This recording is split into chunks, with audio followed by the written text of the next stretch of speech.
If I'm sad, Wade's sad. Oh, no. And then I'm sad. Symbiotic relationship. Totally. That was a you now have the record. Like 8 seconds was the record. And people do the same reaction every time. They go, oh shit, sorry. They do it the same thing every time. It's designed there to be bumped. It's totally on a magic arm. It's fine. You probably want to bring it a bit closer though. A bit closer. Yeah. Don't go to it. Bring it to you. Yeah, and you can and it'll swivel to you. You can swivel. How's this? So I actually move with it when I talk. Yeah, right. All right. You can just move with it. That's good. How's that? Yeah. How do you hear yourself well? I can. Because you can get really into it. You can. I feel. Yeah, your voice. You've got a good voice for this kind of thing. But if you're like sort of over here, you can sort of now hear that I'm in a room.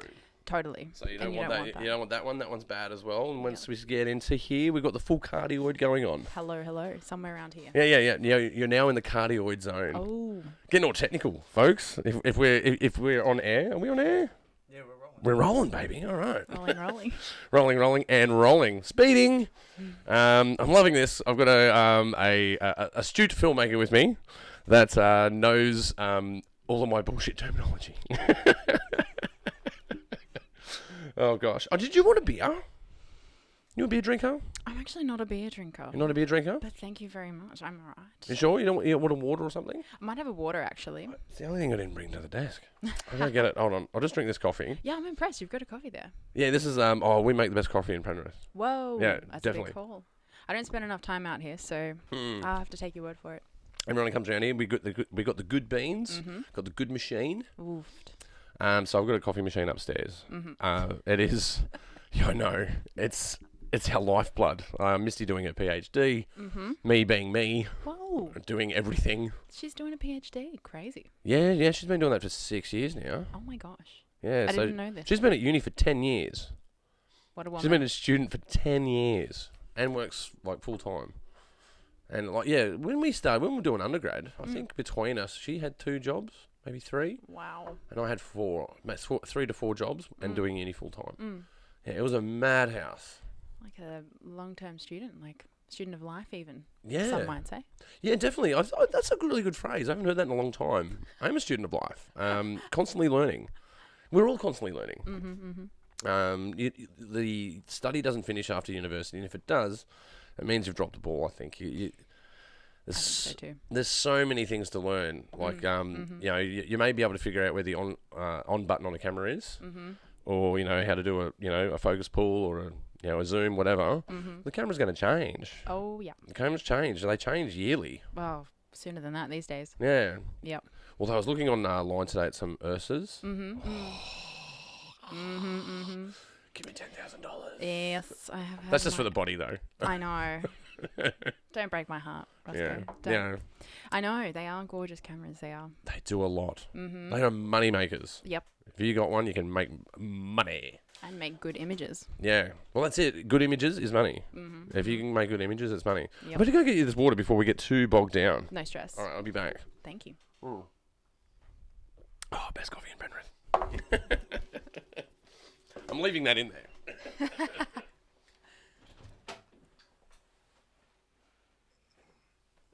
So, weed, will any of this make the cut?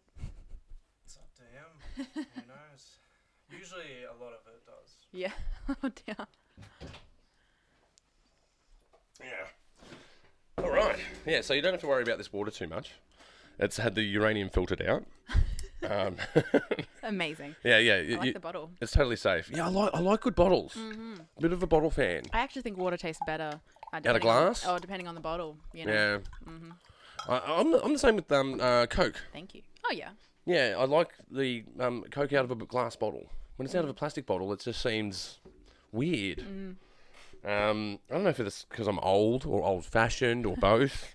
But yeah, I don't know. Is there? I don't even know if there is a difference, but I feel like there is. Oh, I think there would be for sure. Yeah, it's the same with beer actually. Yeah. Beer out of a bottle versus a can. My partner says the same thing. Yep. He says beer from a can is just not the same. It's not. No. Well, it's like it's a festival drink, right? You drink beer out of a can when you're at a festival. Yeah. That's it. When you don't trust yourself as well. And beer in a glass. See, beer in a glass tastes different from beer in a bottle. Yeah, so when out of a bottle, it'll be more pinched. You'll have a pinched taste to beer. in a glass that has an open flavour. So if you're dealing with a lager, it'll open up the flavour if you have it in a bottle. In a glass, sorry. Yeah, yeah.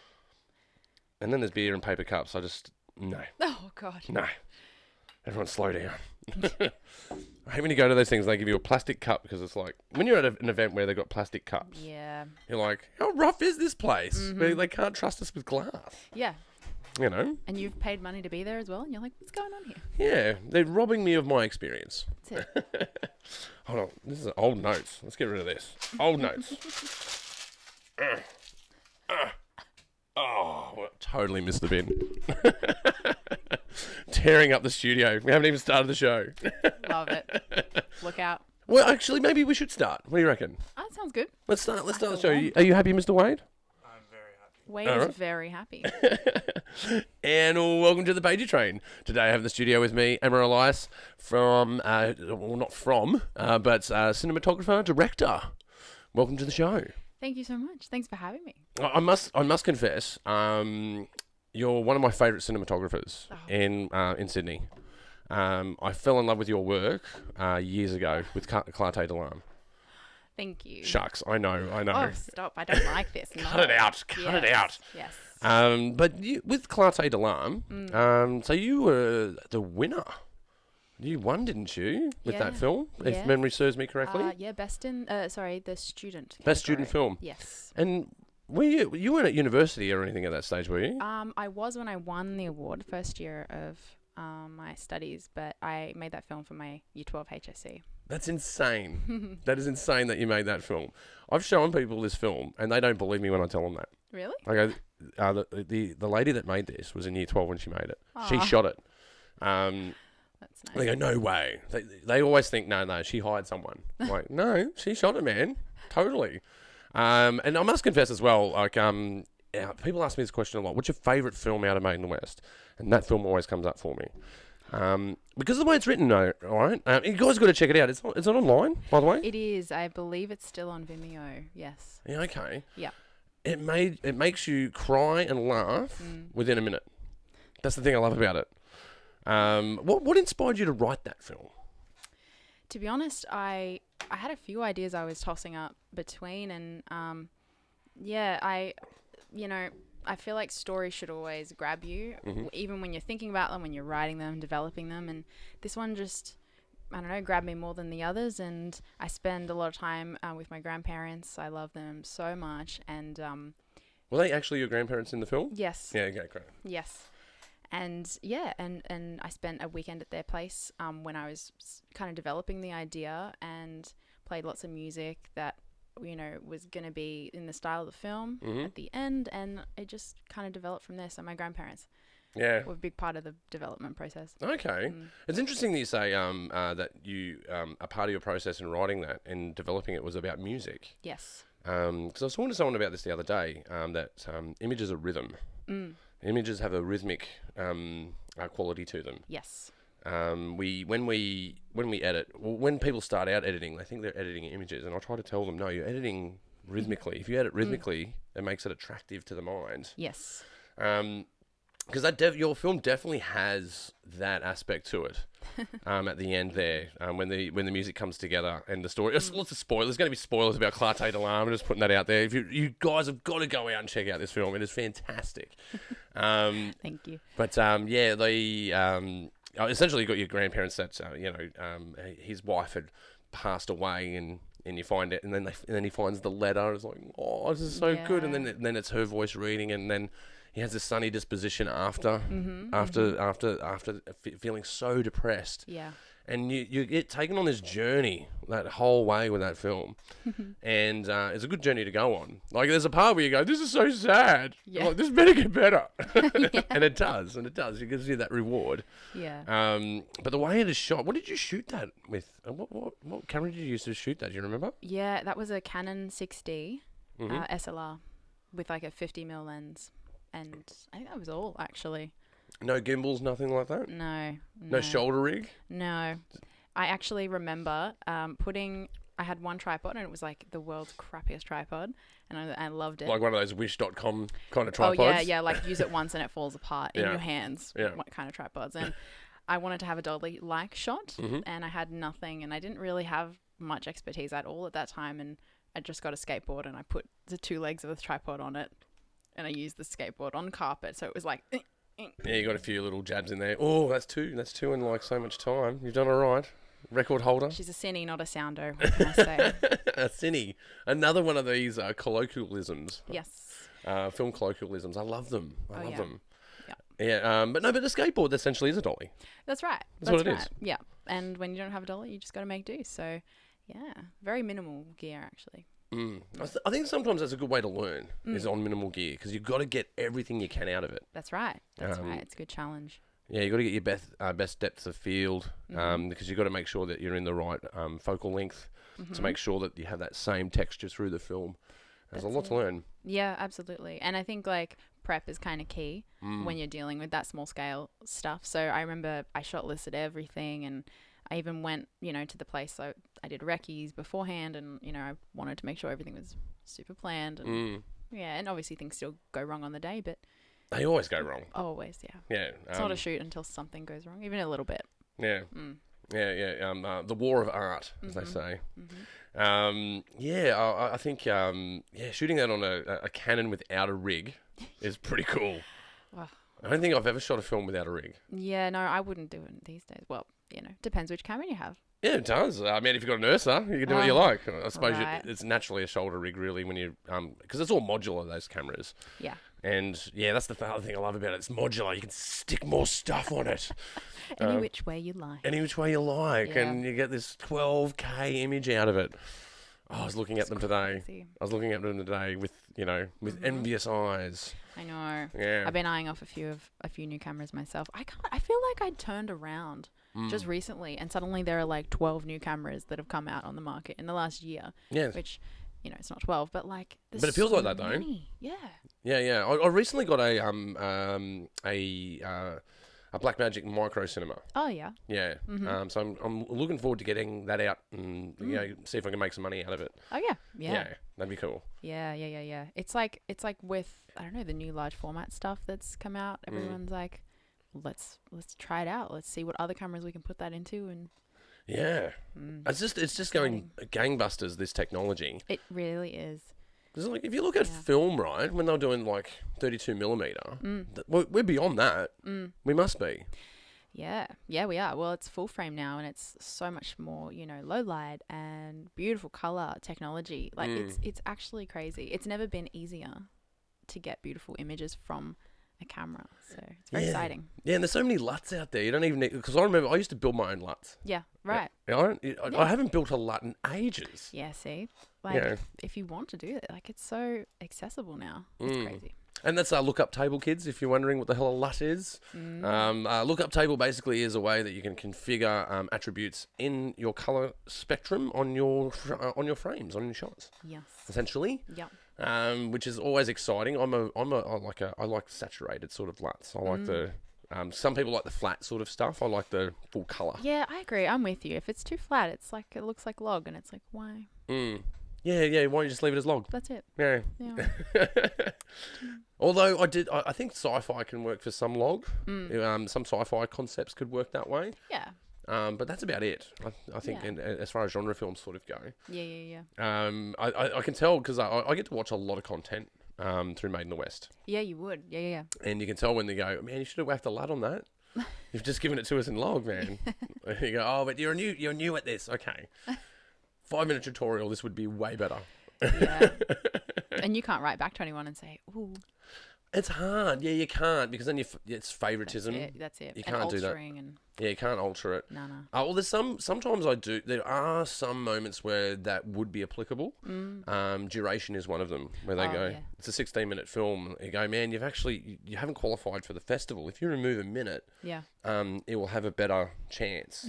I'll give tips like that. But when you're talking about the nitty-gritty technical stuff, the creative.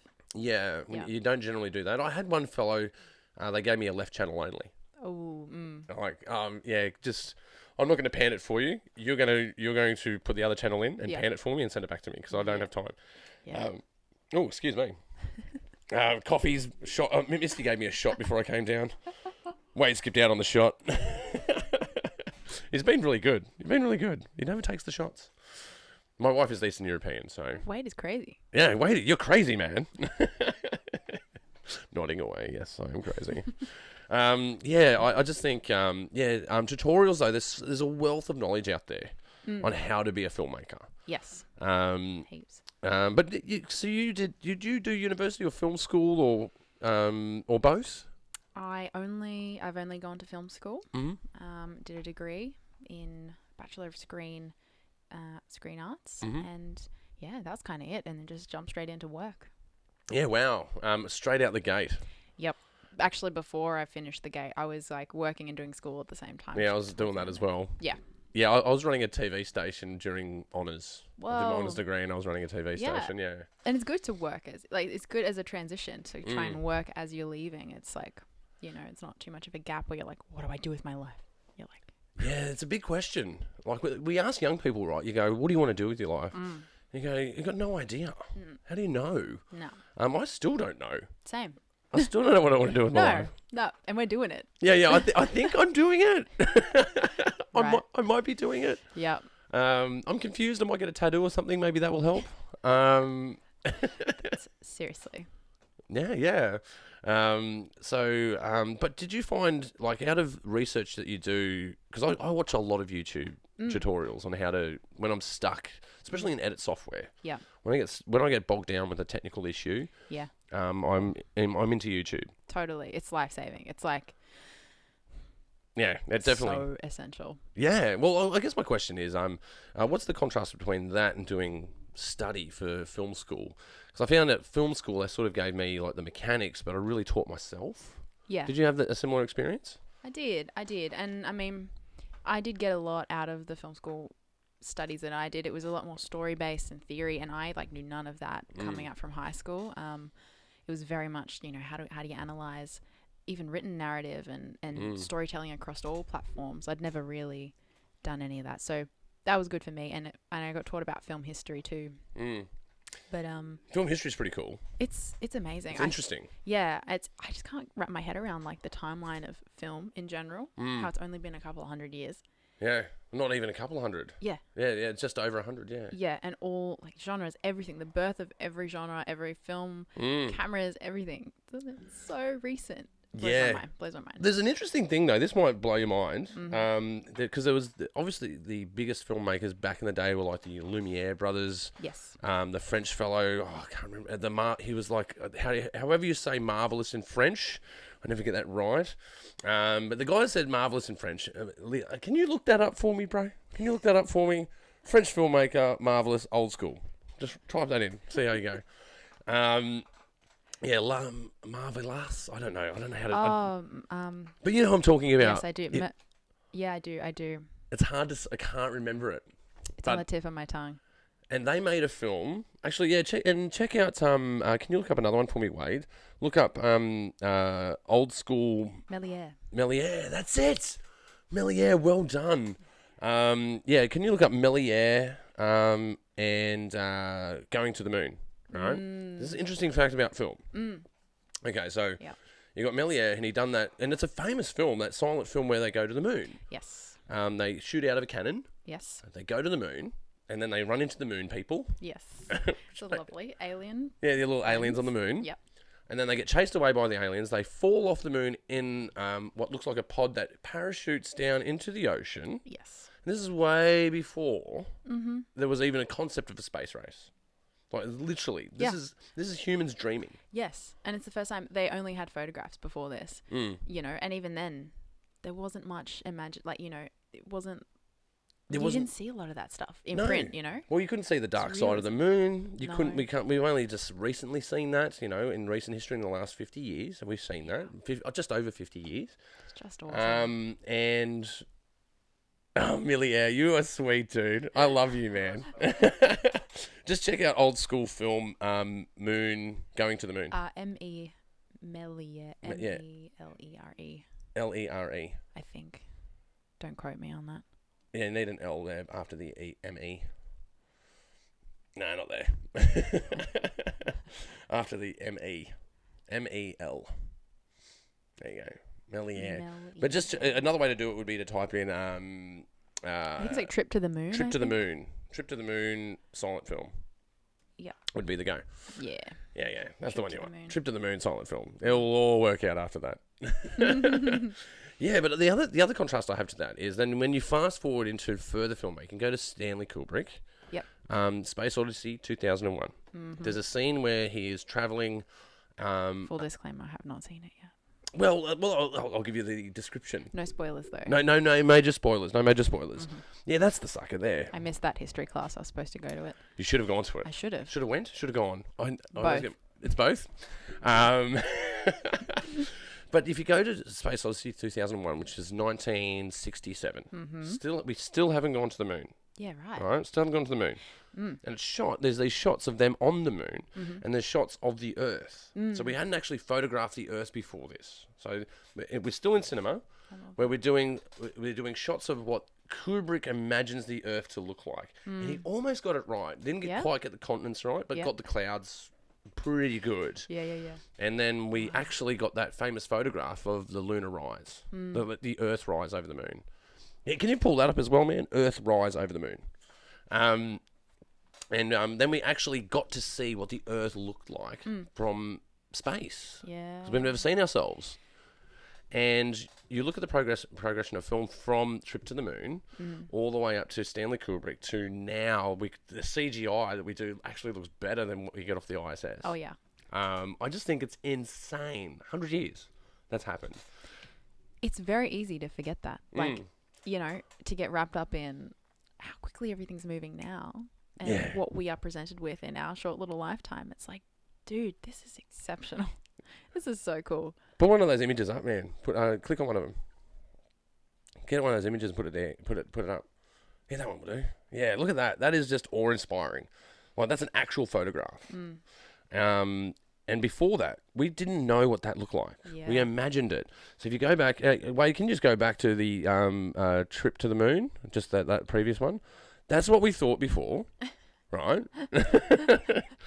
Pretty close. And then go back to the other one for us, Wade. And that's where we end up at, right? But the journey between those 2 points is 60 years, right? So from running a film camera on, I think they were running on like 8mm. Oh, yeah. 8mm film. Yeah. From 8mm film, where Mcluhan doing Trip to the Moon, which is like in every music video since MTV was born. Yep.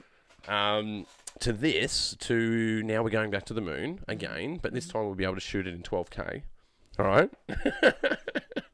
Where we won't have the debate, did we actually go to the moon? Yes, we went to the moon, people.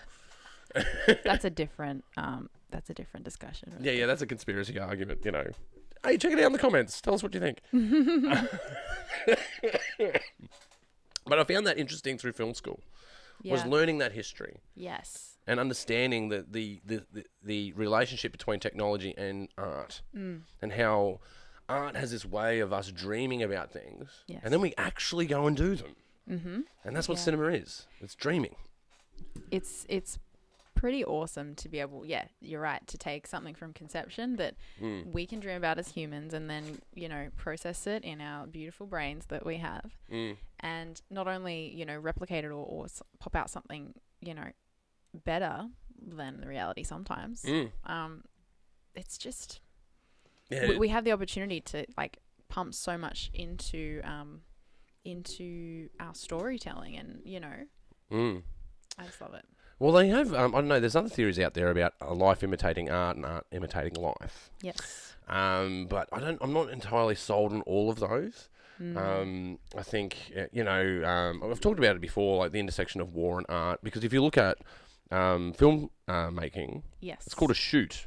So that's an aggressive word. To shoot something is quite aggressive. Yes, I often catch myself up on that and I think, oh, we got to go shoot this person. Yeah. And you're like, oh no, I mean with a camera. Yep. Yep. And action, right? Yeah. And you call action. It's an aggressive word. You're so right. I've never actually thought too much about that. Yeah, well, if you look at film history, it came out of the military-industrial complex. Whoa. It did. That's where...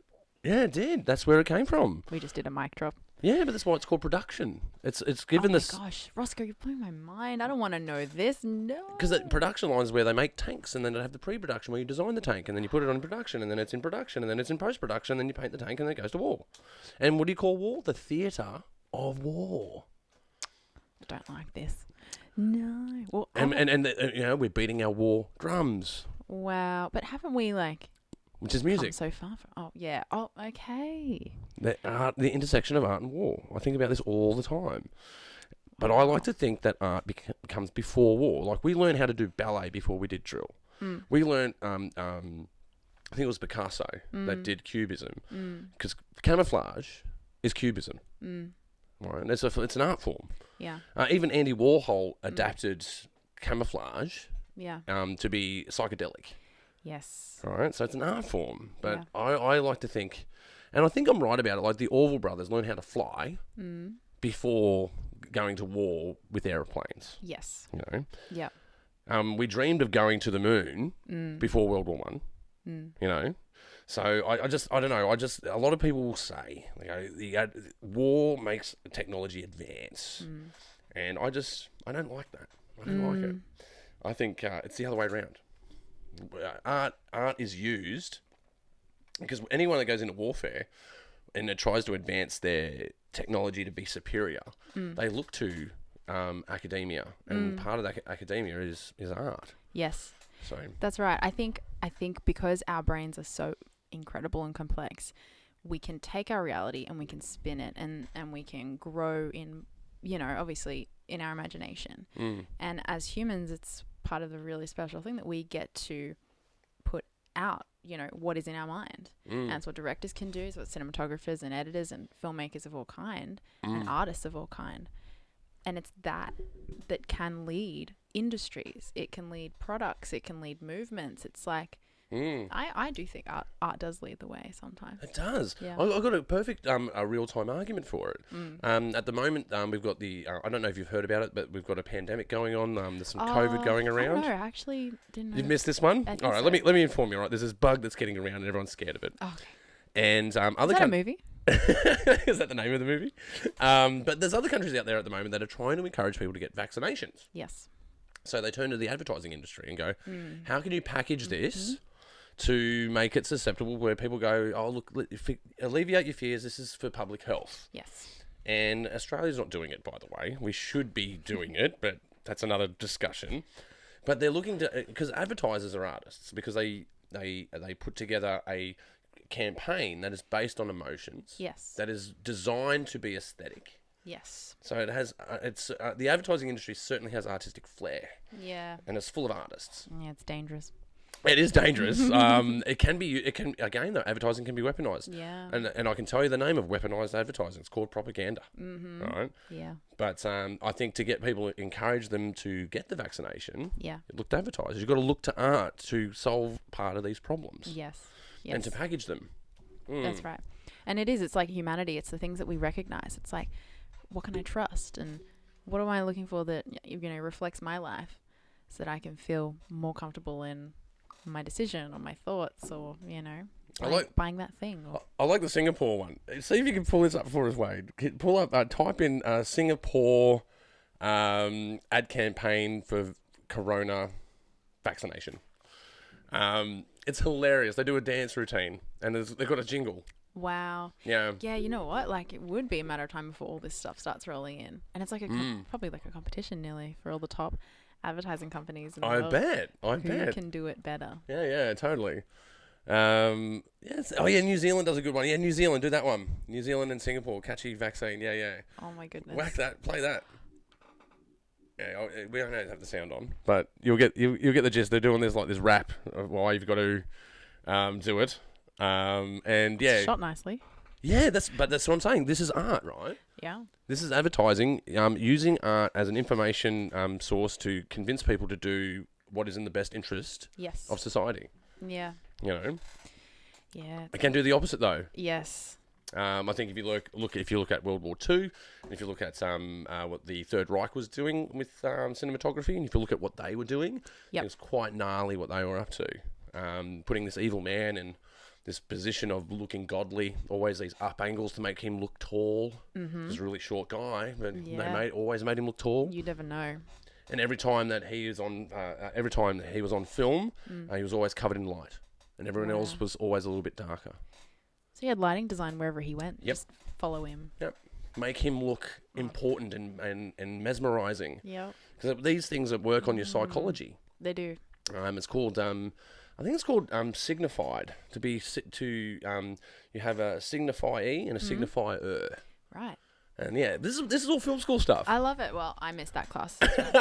Jesus. I miss so many classes, Roscoe. It's really bad. I get teased about it all the time by my friends. Yeah. I was a mature age though when I went.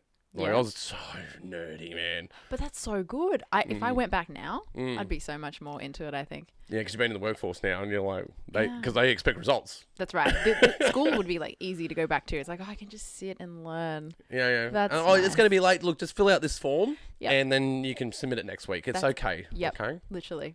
Oh, You can't do that at work. no. You missed your deadline. Oh, Please explain. One shot only. Yeah, that's it. If you only had one shot. Yeah. That's terrible. Yeah. But I think about these things all the time. But when I look at that, and when I look at that, all of that information that I've just sort of let out was that what put me onto that was film school Yeah. and learning the history of film. Yeah. But the practical application of film, Yeah. YouTube, mate. Get on Yeah. YouTube. 100%. And I mean, I learned most of what I know of my camera knowledge through doing and getting on set. And and then whenever there's a problem. Nowadays, if I need to learn anything, that's where I go. YouTube, Vimeo, people's reviews, camera tutorials. Reviews are good too. Yeah, Yep. absolutely. Yep, and comparison videos and troubleshooting, really. It's just it's quite amazing what is online. Yeah, and it's the troubleshooting that makes you better. It is. But also when you're stuck and you do have that deadline and you're like, oh my goodness, I'm going to die. I'm not going to sleep this week. I'm not going to sleep. And then you just do a little Google and you find some beautiful person from America or any other country who's just like done exactly what you're going through. And it's like, thank you. I found something really cool on YouTube. My wife put me onto this. You can watch YouTube videos in double speed. Oh, yeah. That's life-changing. Life-changing. Because I'd always get annoyed because they always do their intro. Hello and welcome to my channel. And by the way, I'm sponsored by this guy. And don't forget to click your notifications here. You're like, yes, but how do I make the LUT work? Yeah. But sometimes it's like, hello, welcome to my channel. And you're like, oh my God, I could triple you right now. I'm going to triple your speed. Yeah. I love you, but you're tripled. Sorry. Yeah, no, I double the speed and I go 45 seconds in straight up. Yep. Just Honestly. Jump straight in. Yeah. And I thought about this as a YouTube content creator. I'm like, oh man. Yeah. I'm doing what I hate in some ways, where you do the intro and you're like, oh, people are going to skip this part. So I don't know. I've been trying to think about how to solve that problem. So I'm thinking about this model where you just start talking about whatever the tutorial is at the start. Just start straight in. That's fantastic. And halfway through, then do your intro. Because then they're like, oh, shit, you got me. And by the way, I'm representing, this web space and, go and check this out and make your sponsors happy. 100%. They do. But everyone says that, like when you're writing stories or you're writing pitch documents, it's like, grab the audience first. Grab them and then then they're in. It's half your job is done. Yeah, they can't get out. Can't get out. They can't get out once they're in. It's hard to change a channel. Although, one big channel changer out there, and guys, if you when you're submitting to Made in the West, I've got to tell you, check out your sound. So we're talking about a lot about pitches. Yes. And rhythm. Yes. But the silent killer is your sound. Oh, yeah. And it's, you don't notice, but it does make or break the production value of the thing you're submitting and you're putting out there in the world. Yeah, well, I do a lot of Foley. And when you do Foley, it's that 1% extra that makes it 10 times better. Yeah. It's that one, because you don't have to do it. No, but it is. It's you're creating a world, and through the camera, you've captured the world, but through sound, you sometimes need to create it if it's for whatever reason, Yeah, you can set narratives with it. Yeah, you can. And you can set moods with sound. Because a lot of people, they'll go straight to score. Like, I'll use a score to do it, which is appropriate. But there's some other moments in films where you go, well, there's no score for this part. Yeah. I need like the ambience of the room. Yeah. Or I need, creepy footsteps, or like, one I did recently for a client was I had to do a knife that gets pulled out of a breadboard. Right. And that makes no sound. No. But in a movie, it has to make a sound. So I got a cake lifter and a fork, went ting, right, and it pulls out, and it changes this thing that's quite benign into something quite aggressive. Yeah. Just with one sound, you can totally change that emotion. Yeah. So I say to people, think about pictures as rhythm, and make sure you check out your soundscape. Give it a design. Give it a, it's kind of like when you buy a camera. You're not just buying a camera; you got to buy lenses as well. Oh yeah, the whole kit and caboodle. Yeah, you need the whole lot. Yeah, I love what you're saying about rhythm. I really do find that filmmaking, the whole, like everything to do with films is rhythm, and whether it's conscious or subconscious, you're buying into it, and it's like, why am I feeling this thing? Why am I thinking this thought while I'm watching this film? And it's such a beautiful tapestry, and I love it. Every moment can be designed, It's all very deliberate. It is. Everything's a choice, or it should be. It should be, yeah. It should. Yeah. Well, sometimes these things come along accidentally, but then it's a choice to keep it. That's right. So yeah, I really am a big fan of looking at it rhythmically. Performance is rhythmic. We even refer to it as beats. We even refer to it in this terminology. Yeah. We go, I need you on 2 beats. I need you to start your dialogue after action. Yeah. And and this is how you direct people. Yeah. And you direct them in a rhythmic way. And their dialogue is usually lyrical in some way. Yeah. Or and sometimes it's the absence of words as well that can create rhythm. Absolutely. Absolutely. I think Claté de l'Âme only has dialogue when my grandmother reads the letter. But you don't notice, though. No. That's what I like about that movie. You don't notice that. And it's all musically led, I suppose. And I suppose it's a bit naughty, but in my case, I wanted to do that. It was a choice.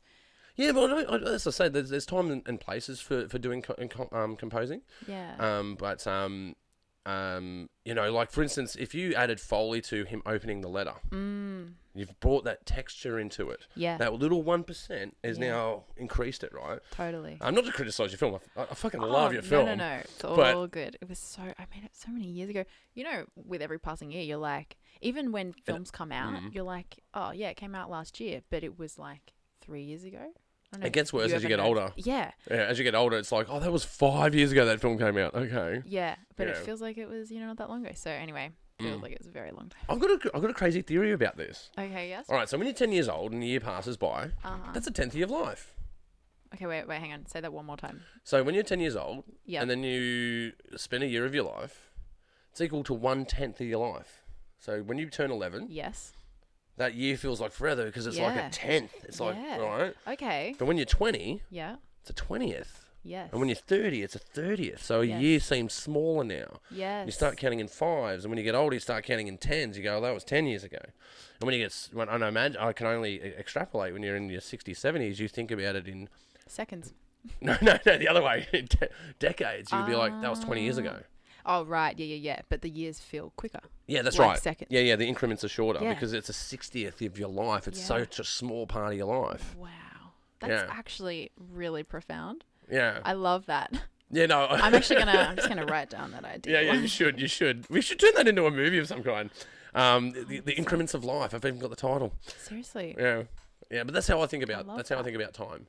I think as you get older, the increments become smaller, and then you have to start looking at the increments differently. So you go, oh, it's 5 years, it's 10 years. So to give it to give it more context, because when you're 10 years old, 10 years is your entire life. That's so true. When you're 40 years old, 10 years is a quarter of your life. Yeah. So the value of it changes. Yeah. Yeah. I love that. I really do. And then then when I start thinking about that, there's eras to your life. So your 20s is totally different from your 30s. Your 40s is totally different from your 20s and your 30s. They're all different. Absolutely. Yeah. And this is the other thing I started thinking about. Really started to let's dive deeper. Oh, please. Love this stuff. I started thinking about seasons. Because then every season has a different strategy. Yes. Because I thought about this because it's gotten cold again, right? Yes. And I put my jacket on, And normally when I go to work, I have to put my keys in my laptop bag during summer. So I've got too many things in my pocket. So I've got the phone and my work keys, but I don't want to put my car keys in with my work keys because then you get all like mixed up with keys. So I put my car keys in my laptop bag, open up the laptop, plug into my system, and then I'm on my way. Yeah. But when it's winter, I wear a leather jacket. Don't need to put them in the laptop bag. Because sometimes when you've got to go to your car, it means I've got to go to the office, go get the keys, go back to the car. When I'm going to be in a jacket, I don't have to do any of that. I've got them on me. So the strategy is different. So different seasons, different strategies, different fashion. Yes. Different meals. Yes. Everything changes through the season. So now I've gotten older, I started thinking about things in seasons as well. I don't know, maybe I'm getting more mature, I don't know. Oh my goodness. You sound more like a philosopher these days, I think. So Yeah, probably. I think you're onto something there. Yeah. So I guess it's my way of trying to understand my time and place and where I sit and where I fit and what's going on around me, being spatially aware. And that includes the temperature, the wind direction, Yeah. Is it raining or not? Well, yeah. I mean, it sounds like it's even you're tapping into the presence, like you're being present. Yeah, it's the moment. Where are you right now? And what's the strategy that's required of this moment? That's it. Yeah. What do I need? That's it. And not necessarily being too far forward or being too far backward. It's like kind of a beautiful, the present of the presence. Yeah, the present of the presence. I like that. Present of the present. The present of the present of the present, which is now. That's it. That's the one. It's now, it's wow. That was a bit daggy. Yeah, no, I stole it from Spider-Man. Oh, okay. Yeah. Well, that's acceptable. Yeah. Because what does he say in that movie? He goes, it's now, it's wow. I thought of that one. Yeah, it's because you're doing an advertising campaign. I think, and that, when I look at that though, then I think, well, what about art? What about filmmaking? Because the way I look at filmmaking is that it's an intersection of all art. I agree. Yeah, that's why I love it. That's why I love it. Yeah. And that requires different strategies on different film sets. Yes. Because, we do this automatically, right? But then when you bring it to consciousness, that means you've got more of a fine touch to that strategy. And that's the thing that I'm starting to enjoy lately is the strategy. Obviously, the word of the day, Wade, strategy. But I think that's what I think about now. I try to bring the subconscious into the conscious so I can be a better practitioner. Yeah. That's what I'm up to. That's so important, I feel, not only for us as practitioners, but for the work that we're doing, whatever project that may be, because it really deserves individuality. It deserves fresh eyes. It is a new season, like you said, because, every element of production and a project is, like you do go back to the beginning and start from scratch and you say, what do I need to do for this one in this moment? Yeah, we're in pre-production, so you're in a pre-production strategy. Yeah, but even still, with different directors or different people you work with or different stories. What am I telling here? Like, what am I saying? What do I want the audience to feel? It's different every project, at least for the stuff that I do, and it's like, yeah, it's really refreshing. I feel like it keeps me on my toes. I don't know about yourself, but yeah, you're saying you're enjoying it, so I guess. Yeah, it's reviving. Yeah, it revives me. It gives me an energy boost. Yeah. Yeah, totally. Yeah. Especially exploring new projects and projects that are a little bit out of my reach. That's the ones that really get me excited. I'm like, oh, this is really difficult. It's going to be very stressful. Totally. And then you do it and you're like, I did the thing. But all the way up until that point, you're like, I don't know if I can do this. I'm going to fucking die. YouTube. Help. Help me. No, especially during production. Doing my own productions. Usually the last 3 days of a production, I'm like, I've got to finish this damn thing. It's killing me. Yeah. And then the moment that it's wrapped, I go, I need to make another one. Yeah. Happens every time. Oh, yeah. Yep. Actually, something I'm about to work on is a similar thought going on there. It's about, why do we keep getting ourselves into this? And it's like, wow, the love, and it is enticing, and it's magic. It is magic. Yeah. I love that word. I love that word. Because it doesn't necessarily feel like magic when you're making it. But as soon as it's finished and it's out there, it's going to be magic for someone else and you, hopefully. But if not, it's definitely going to help someone or touch someone or, someone's going to get something from it. Yeah, well, the last film I watched of yours was quite heavy. Yeah. Sorry, the name of it has lost me. It's the one about the dam. Tomorrow morning. Tomorrow morning, but as in morning, as in the death. Yeah. Yeah. Heavily depressing film. Like, it's heavy hitting. I know it is. Beautifully shot. Oh, thanks. It was well received at the festival, that's for sure. It was one of my favourites. And that's I'm directing that at my team out there. That we all have these. We all have our favourites. Oh yeah. Oh yeah, we banter. We banter about these things. Love it. Well, when we watch the content, we take bets. Really? Yeah. Because we don't judge the films. Of course. Yeah, we don't judge them. We go, I reckon that one's going to win. Yeah. And they go, no, it's going to be this one. We go, that one will be close, but that one's going to be runner-up. They're going to miss out by 2 points, I reckon. Yeah. And then the biggest debate we have is the Audience Choice Award. Oh, yeah. Yeah. That's always like, you don't know which way that could go on the night, you know? So unpredictable. Yeah. I think I get it right 50% of the time. That's pretty good odds. Yeah, about 50% of the time I'm right with that. That festival was really good. There were lots of good films in that one. It's getting insane. Yeah. That was last year? Last year, yeah. Wow, It's getting insane. Yeah. The content we're getting it's all of international standard. Yeah. Like, for instance, back in Clarté d'Alarm days, right? We'd get 3 films, including Clarté d'Alarm. You go, international film, that could play anywhere, right? You could play that at St Kilda Festival. You could play that, in the Edinburgh Festival. You could play that at AMC Festival New York. You could play that and it would fare well, right? But there are other films you go, they're good, but they're not international films. They're not going to get selected or officially selected anywhere else. These days, it's hard to find a shit film in the festival. It really is. Totally. Yeah. It really is. Yeah.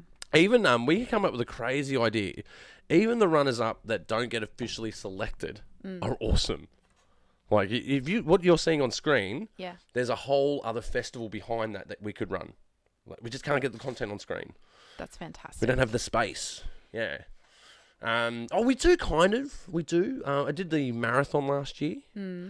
So we instead, like, normally I play 15 to 17, 18 films each festival. Yeah. Last year I played 28 films at the festival. Yeah, that was a lot. Because I had 2 screens. Yeah. Yeah. That's awesome. So you did the marathon.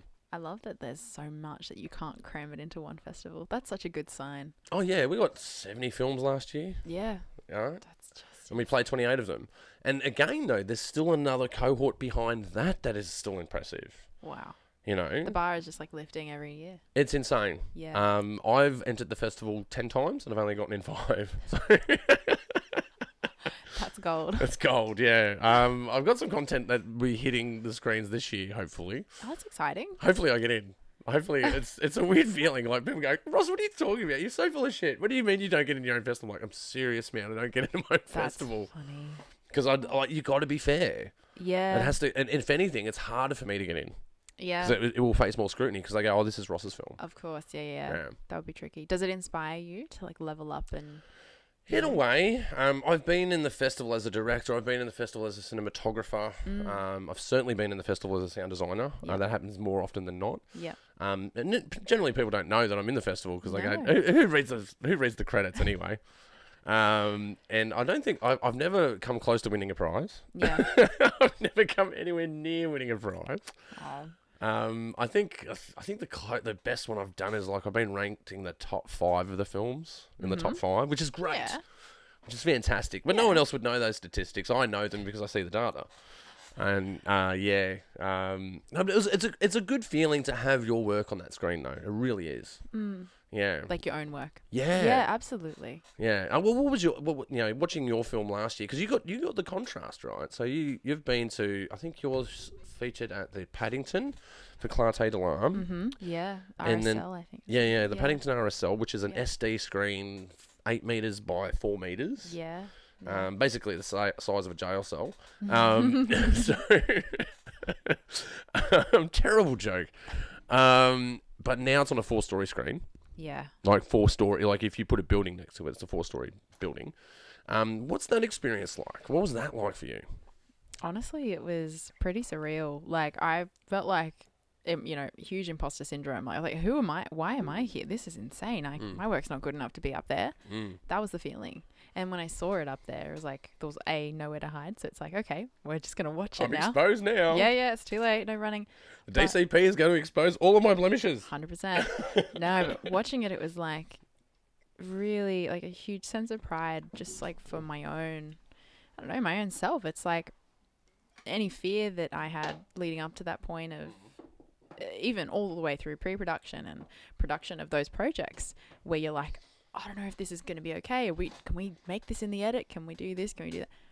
All the elements leading up to that, moment where it is on the big screen. Yeah. It's just, I think, like you said, it's the what draws you back in to do it all again, and it's that moment. It's seeing it on a screen and people And can seeing the share audience reaction as well. the audience reaction. It's the story you've made is going to be received by other people, and it's going to have a life.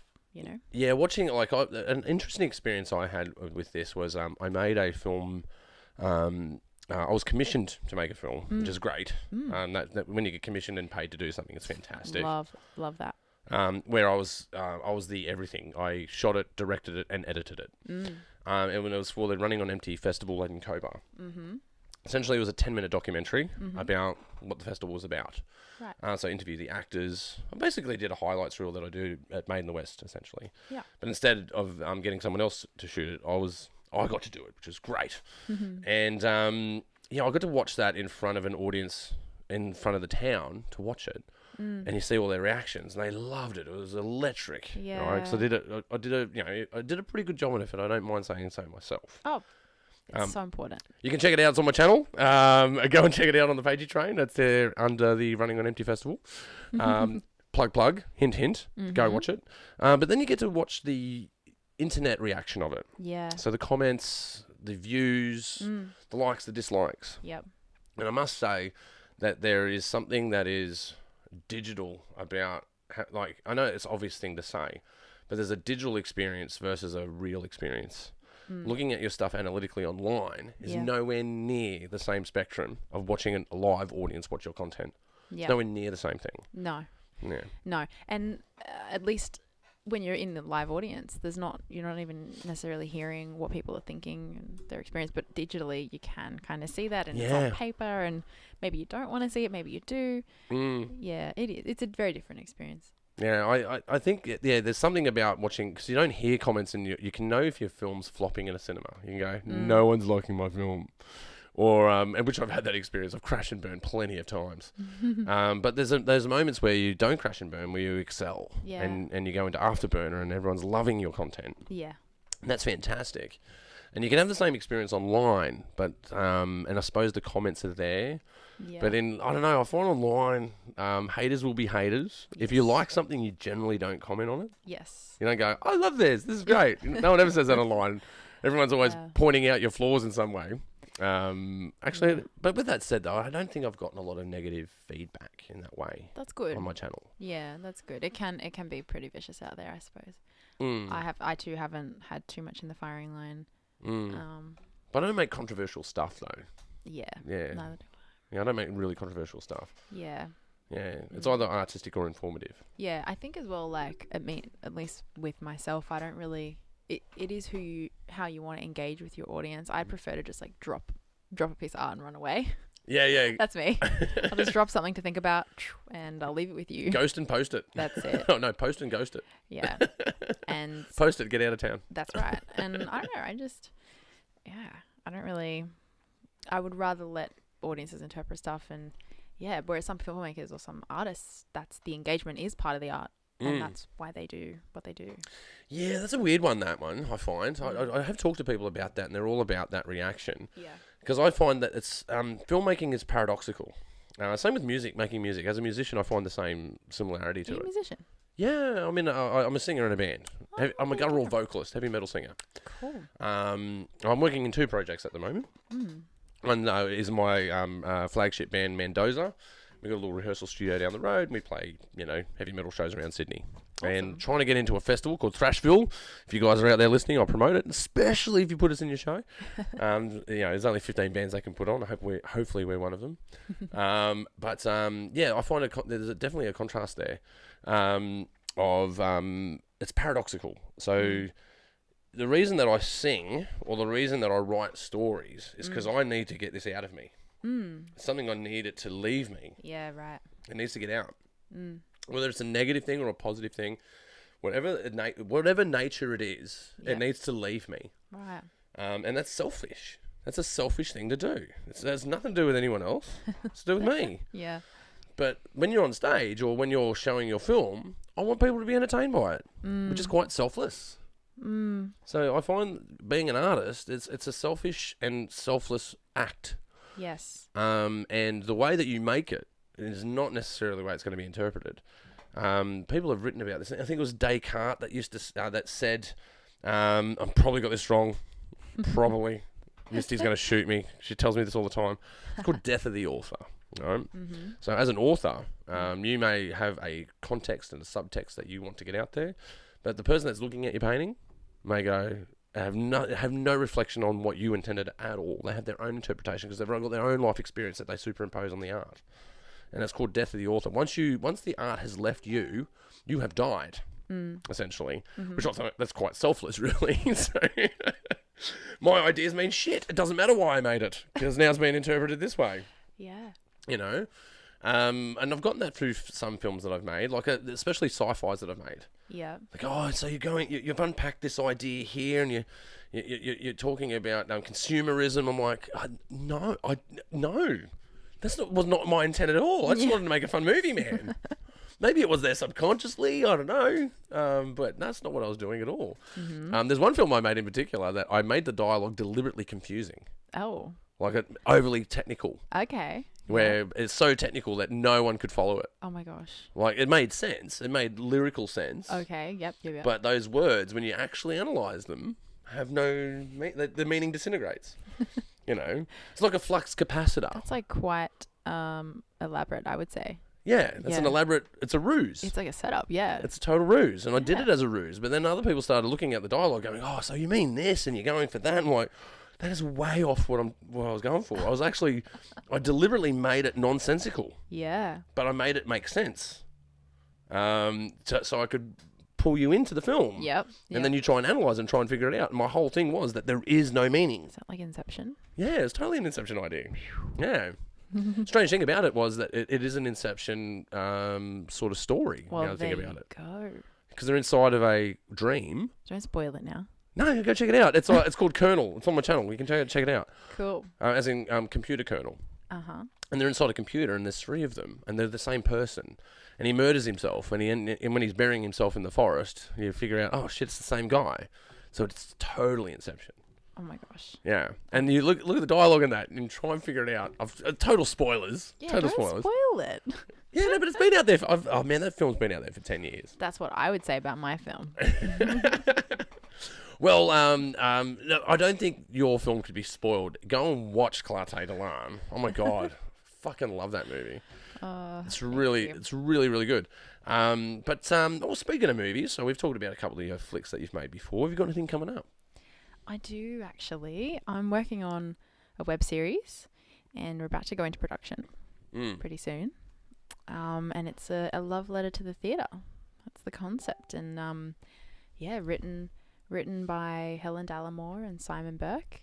And yeah, it's really exciting. So you're in pre-production? We're in pre-production. Yeah. Yeah. Shooting this year? Shooting this year, next couple of weeks. Yeah, great. Yeah. Yeah, wow, exciting. So how many, so you're doing a web series, how many episodes? It's at the moment 8, but could change. 8 by 6 minutes, 8 by 10 minutes? 5-ish. 5-ish. Yeah, nice. 5-ish is good. Yep. Yeah, when you start hitting those 12-minute episodes on a web series, you're like, oh man, come on. Yeah, so it's a little taster and really excited about it. Yeah, you got to leave them hanging. That's 5 minutes leaves them hanging. That's it. Yeah, I totally agree. Yep. Yeah, well, hey, look, if you get it all together and you need a promo out there, let us know. Oh, for sure. We can do that. So you got that coming up. You got anything else coming up? Yeah, I've got a short that we're also in pre-production for, with some good filmmaker friends of mine, and that'll be released this year, most likely. Same with the web series, so later in the year, what we're hoping for, and then if all goes ahead, a sci-fi feature towards the end of the year. A sci-fi feature? Yeah, my first sci-fi. Wow, that's exciting. Yeah. I know you can't probably go into too many spoilers about it and say too much. But the script's written? Script is being finalised. It's drafted. Yeah. Okay. Wow. Yeah. What kind of sci-fi? Post-apocalyptic, space sci-fi? Can you say? I don't want to give away too much, but you did say Space Odyssey, and I want to say that's a big reference of ours. It's about going to the moon. That'd be crazy. I'm actually making it. It's called Earth Rises, and amazing. So I can't tell you too much. But a feature. That's exciting. Independent film, obviously. Yes. Yeah, great. Yes. Yeah. Oh man, that sounds really cool. I'll have to. Well, when you get the film made, Yeah. come back and promote it. Oh, I would love to. Come back and promote your web series. Come back and promote your feature film. Yeah, I'd love for people to check it out. I mean, it's all about being watched by other people and enjoyed and shared, and for me at least, that's why I do it. Yeah, well, it is. It is looked through a lens. It is looked on through a screen. You are being watched. That's what it's about. I know, they're watching us. Yeah, I don't know voyeurism. how I feel about it. Moo. Yeah. No, it's a bit weird, isn't it? I got a strange idea about this as well. Like this is the podcast of strange ideas, I think. And conspiracy theories. Now, I think that we are in the age of glass. You know how you got like the Stone Age and you got the Bronze Age and then you got the Age of Steel. Yes. I think that this is the age of glass. Pray tell. Go Okay, on. so everything is on fibre optics that goes through the earth. Yeah. And the internet is fibre optic is glass. We shoot on lenses that are made of glass. We look through screens that are made of glass. We look at skylines in our major metropolitan areas, which are glass. We drink out of glass. Everything seems to be revolving around glass. And if you look at the chemical composition of glass, it's silica, right? Silicon. And if you look at computer chips, they're also made of silicon. So it's the age. Really, what I'm trying to say is it's actually the age of silicon. Ooh, that sounds less cool. Well, that sounds less cool, but bronze. You don't go. Well, it's it's the age of tin and iron, whatever's in bronze. Actually, look that up for us, Wade. I want to know. Look up what is in bronze. I think it's tin and bronze things. Because bronze is an alloy, essentially. I'm pretty sure. Man, I do not know enough about science. Bronze is traditionally copper and tin. You're pretty close. It's pretty close. Copper and tin. So tin is easy to get. It's easy to get out of stones, and copper is really easy to get out of stones because they get out of a stone called malachite. So if you heat up malachite really hot, the rock will melt away, and then the copper will melt away as well. So, and then they come up with the method of steel where they started figuring out hematite, which is where you got iron, and then they managed to add a bit of carbon within the iron mix, and it made it really strong, made it hardened steel. So show up on the battlefield with a sword made of steel against a sword made of bronze. Yeah, you're going to come up second best with the bronze shield, right? Yeah. So these things are again though. I used a war analogy though. Interesting. See, that's a war analogy to think about the advancement of technology. Oh my gosh, that's a head trip. Yeah, but if you think about it though, maybe it was to do with jewelry though. Let me extrapolate. Maybe bronze was a product that they make pretty things out of. They made coins out of bronze. They did. I've got a few Roman coins actually made of bronze. So it was about money, I guess, and things that look pretty. And steel, it wasn't just about that. It was also about industry and building things eventually. Maybe, I don't know, what came first, the chicken or the egg? We've come back to this mind-blowing idea. Such a meta. Oh, man. Yeah, what came first, war or art? The art of war. To you guys, what do you think? Yeah, put it in the comments. What came first, war or art? But yeah, then we got into the Industrial Revolution. Then you had the Renaissance as well. Back, back shadows that. Yep. Through the Renaissance, that's where you get really cool things like Galileo and Leonardo and Michelangelo. These really cool people. Love. And modern science, and you got Isaac Newton, Einstein. Yeah. And by the time you get to, I was about to say Christopher Walken. And by the time you get to Christopher Walken. And by the time you get to Christopher Walken, no, I mean Stephen Hawking's, not Christopher Walken. Different dudes. Very similar. I think you'll find. Yeah, I could just imagine, like, Stephen Hawking's talking like Christopher Walken. Oh. And a singularity that came into a fine point over the event horizon. That's my worst, Christopher Walken. No, but if you look at that, you look at the advent of science, you look at in the age of technology, the moving from analog to digital, and we're up to this digital era now. Yep. We're in this thing that we don't know what it is.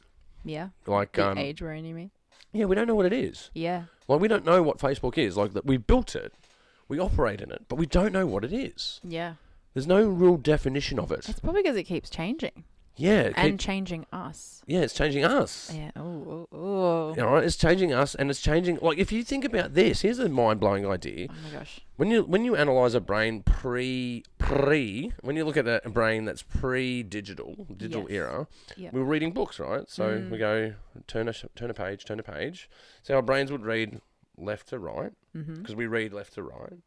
But before that, we had the age of the tablet. Where we'd write things in stone, we'd chisel it in stone. So it would read up and down, So our brains used to, the theory is that our brains used to operate differently in pre-books, and then books came out, and our brains changed. Yep. But now we're back onto tablet.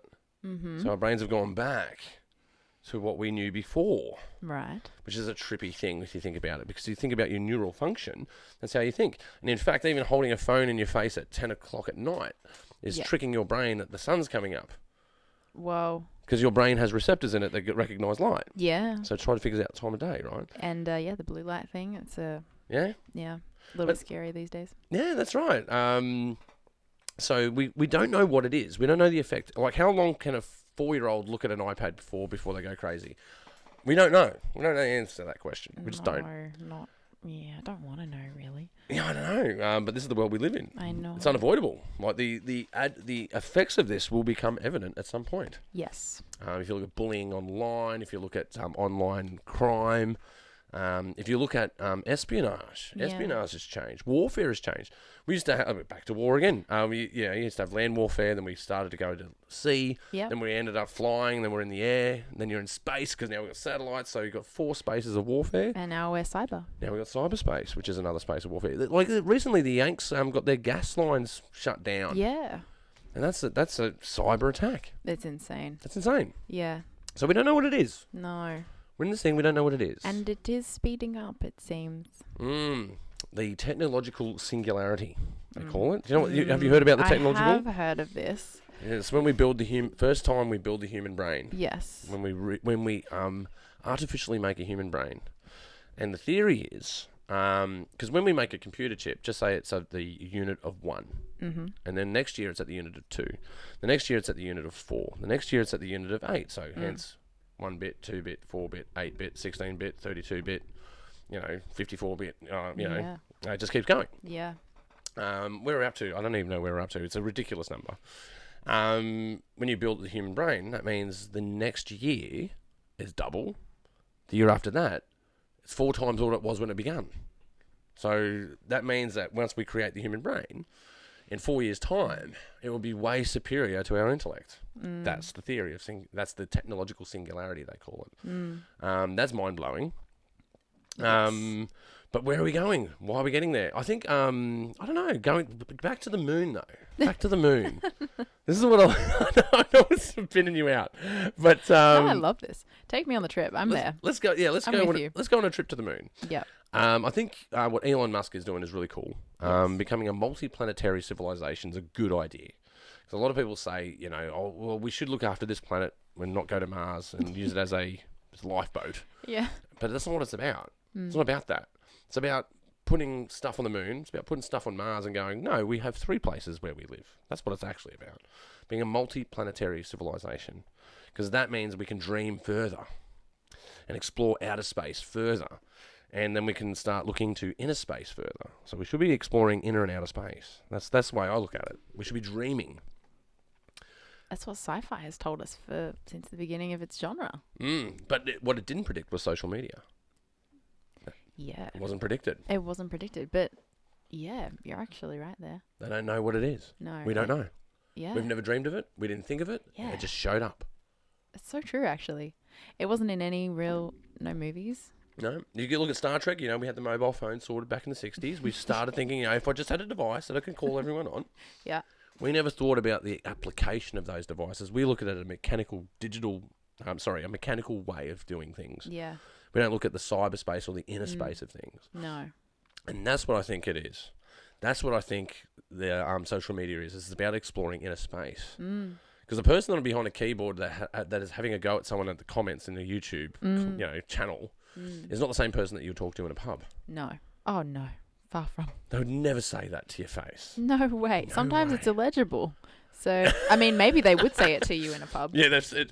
I'm so angry. I'm misspelling this. Yep. Depends how many beers in they are on the night at the pub. That's true. That's true. Yeah. But you know that space is changing. We're changing. We're evolving. Yeah. Another crazy one, like back to film school. They talk about a fellow called Marshall Mcluhan. You remember Marshall Mcluhan? No, I missed that history class as well. You missed a lot of classes. This is what comes up a lot in my life. A lot. I only watched Jurassic Park for the first time like last year. Wow. Yeah. Too busy making movies to watch. What, you watching them? Yeah, we'll say that. Let's just go with that. Let's go with that. No, Marshall Mcluhan, he would say that the medium is the message. Medium is the message. Medium is the message. So basically what that means is if you're looking at something in a book, that's the medium. Yep. And that medium dictates what the message can be. TV, medium is the message. And now the message has changed from a book to a TV. The message will be different. It will be catered towards the TV. With the iPhone or the, mobile device, sorry, Android users. We don't discriminate here. We don't discriminate. There will be a war one day, Apple versus everyone else. If you don't have, I'll have an Apple logo on the back of my hat at one point. That will be Neuralink, I'm sure. But he would also say that Marshall McLuhan would say that humans are the sex organs for technology. Whoa. Yeah, because if you think about it, we make the phone and we advance it, and we're the thing that is making it. Yeah. Yeah, it's weird, isn't it? That's some like Black Mirror stuff right there. He was around in the 70s, man. Yeah. Like it's like Marshall McLuhan's not a recent dude. Like he's been around for ages. Yeah. That literature's been out there for a long time. They saw this coming before we. Look at the Orwellian idea, 1984. Yep. We've thought about this. We thought about going to the moon in 1906, and we put it into film. If you look at what's the guy that did 20,000 Leagues Under the Sea? I can't remember. It'll come to me. Jules Verne. Yeah. Very good. Yes. Look at you. Yes. Jules Verne would be dreaming of the future, going to space and going underwater. Yeah. But we do dream of these things, and I don't know what will come out of the social media idea. What are we dreaming of there? There's a lot of negativity out there. Yeah, it is, and it's especially with things like TikTok. Even I am blown away by TikTok. I personally don't have TikTok. I don't have TikTok either. I don't have Twitter or TikTok. Neither do I. I have everything else. I thought I was the only one. Yeah, no, I refuse TikTok. I refuse Twitter. Yeah, wow. Yeah. I feel seen. So, I don't know. I think I'm amazed at the effect TikTok is having on the music industry and how many young people TikTok is reaching. And it's like, why is it reaching these young people? I'm intrigued more than anything to watch what it's doing and be like, what need is the medium's changing the message. You Yeah. see that? It's like, what are these young people, what's engaging about it to them? Well, this is where it gets really crazy. It's an interesting question. Marshall McLuhan again would talk about that the medium is an extension of humanity. So it's an extra, he would describe it as a limb. This is before the phone was invented. Because you imagine, there was a film made in the West actually about this. Yeah. Someone lost their phone and they had their hand cut off and they're looking for their hand everywhere and like, oh my God, my hand's been cut off, and they were all stressed and they pick up their phone and they're like, all right. It's a really cool 2-minute short film. But the phone, if you left your house today to come to the studio, you did a possession check. You checked that you had your license. Yep. You checked that you had your wallet. You checked that you had your keys, and you also checked that you got your phone. Absolutely. It's always within 1 meter of you. You Yeah. sleep next to it. It Yep. probably wakes you up in the morning. It does. And it probably gives you all the notifications of everyone that you communicate with. It does. It's literally a limb. It's the 5th limb. Wow. And that limb is going in. At Oh, some point. man. At some point, it's going in. Yikes. Yeah. Because if you go back, imagine if you went back to like the 60s, right? And Yeah. then you brought someone back, let's go to 2010. Let's go to the 60s and then take someone to 2010. Go to a university lecture. 2010 is very specific. Yeah, or 2009 around then, before, because that Facebook's only been around for 2 years, What? No. At 2010, yeah, Facebook was out 2007, I think. Oh, I thought you meant... Yeah, I'm with you. Yeah. Because now, like, it's totally, like, since 2007, a lot of shit has gone down Oh my gosh. in reference to social media. Yes. I think if you look at American presidents, is a good way to gauge this as well. Mm-hmm. Like, Kennedy was the first TV president, I think. Mm-hmm. And then you would go, Ike, he was the first, like, cinema reel, newsreel president. And then you had the radio president before that. I can't remember. That might have been Truman. But then you get up to, like... people like Ronald Reagan. He was the he was the full color TV president. Yeah. Then you get to Obama. By the time you get to Obama, he was the social media.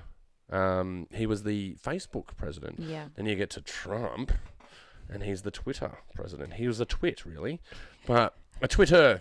Sorry, Freudian slip. But you can look at mediums and look at how people rise to power using those mediums. Absolutely. It's a good gauge. It's a good indicator, right? Yeah. So I think, when we start putting these things in us and have Neuralink to it, that's a game changer. Imagine if you could be a cinematographer without a camera. You could just do 12K because you've got this little device that sits behind your eye that does 12K. I could just like move my head Yeah, into the position I want. Yeah, and you get on a skateboard and you are the dolly, Ooh, good move. I'll save the day. I love it.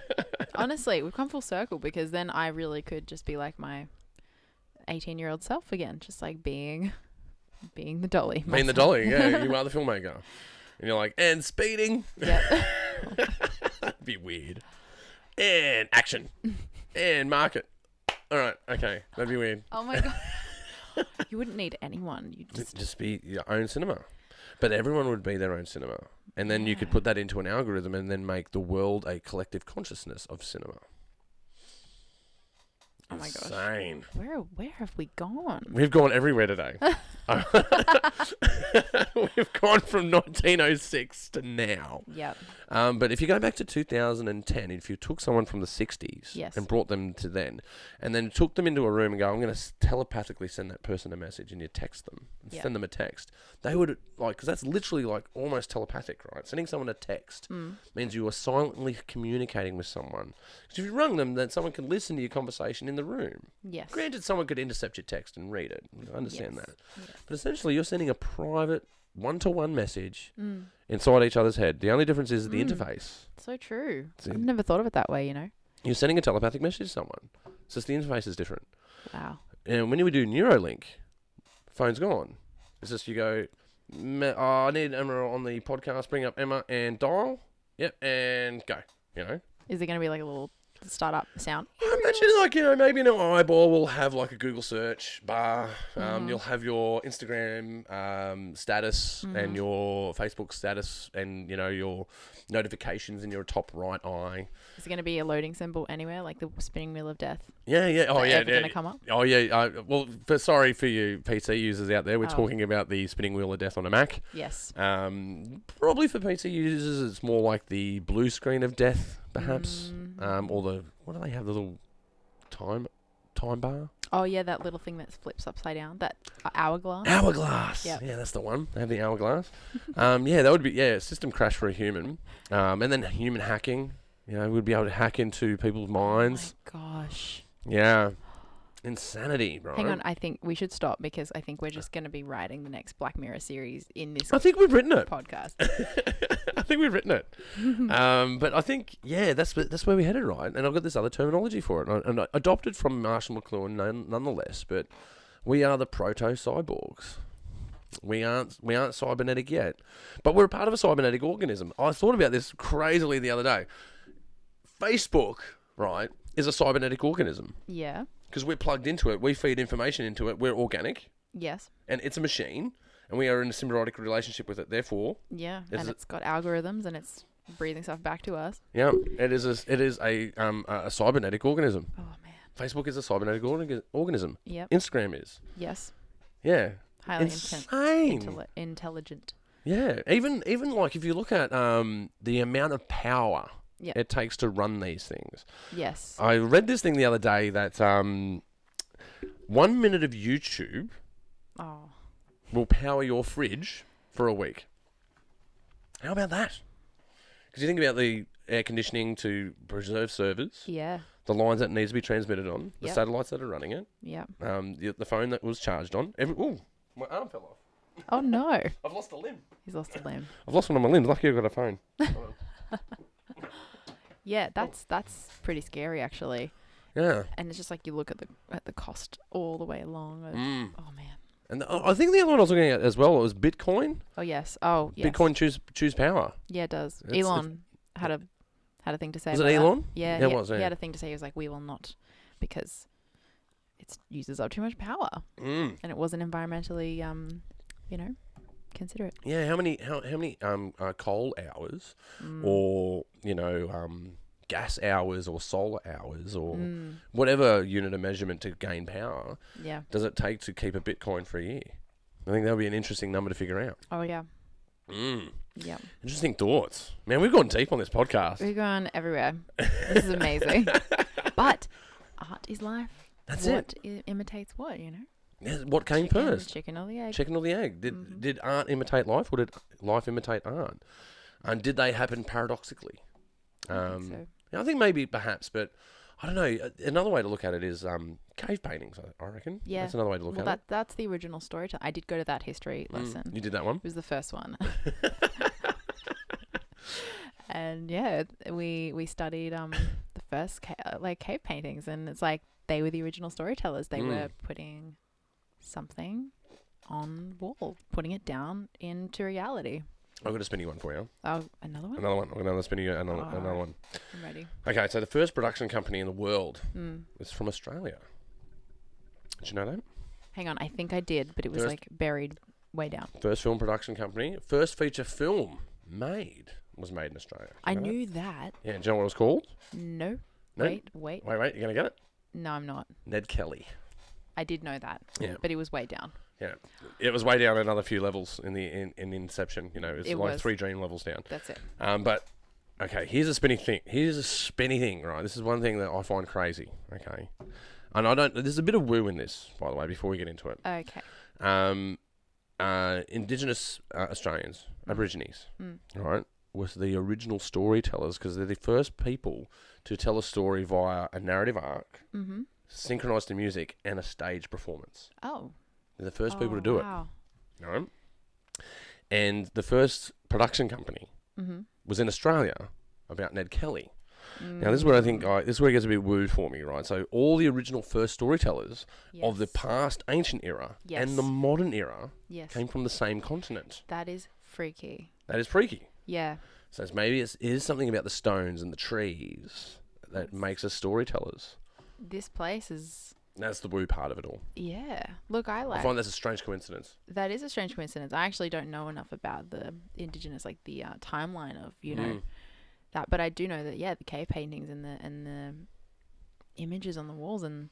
Well, I think they go back about 12,000 years for cave paintings in Europe. Right. But Aboriginal storytelling goes back like 50,000 years, 60,000 years. They're definitely the first guys to be doing it.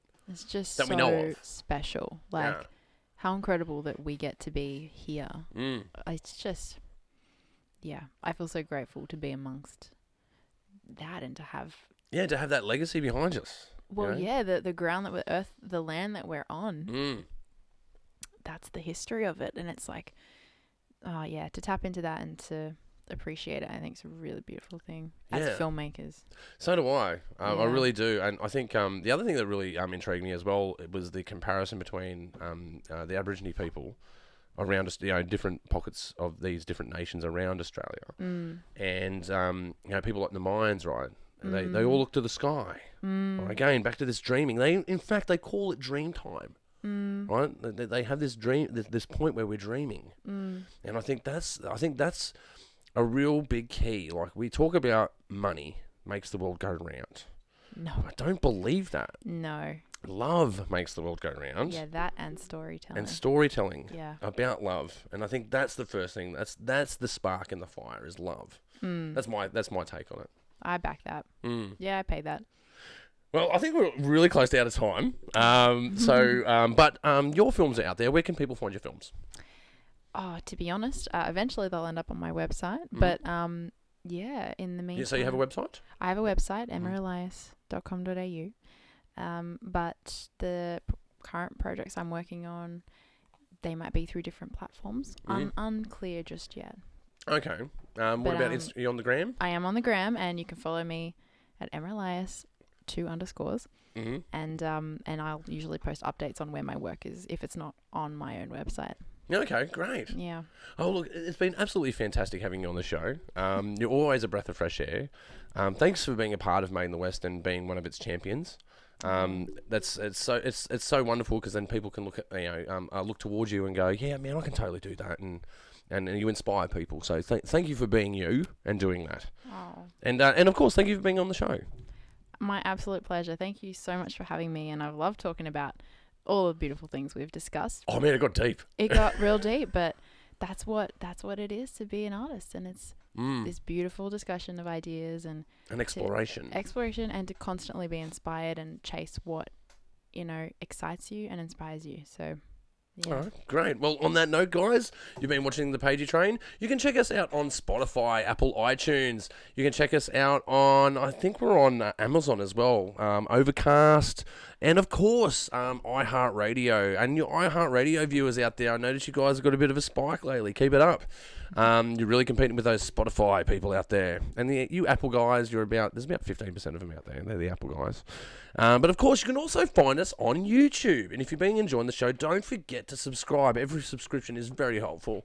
And if you want to know more about the show, drop us some comments in the comments field and hit the notifications. You guys have been watching The Pagey Train, and we'll see you next time. Sonic boom, we're all done. That's it. That's awesome. We just got to do the promo stuff. Cool. Yeah. Kill the record, bro.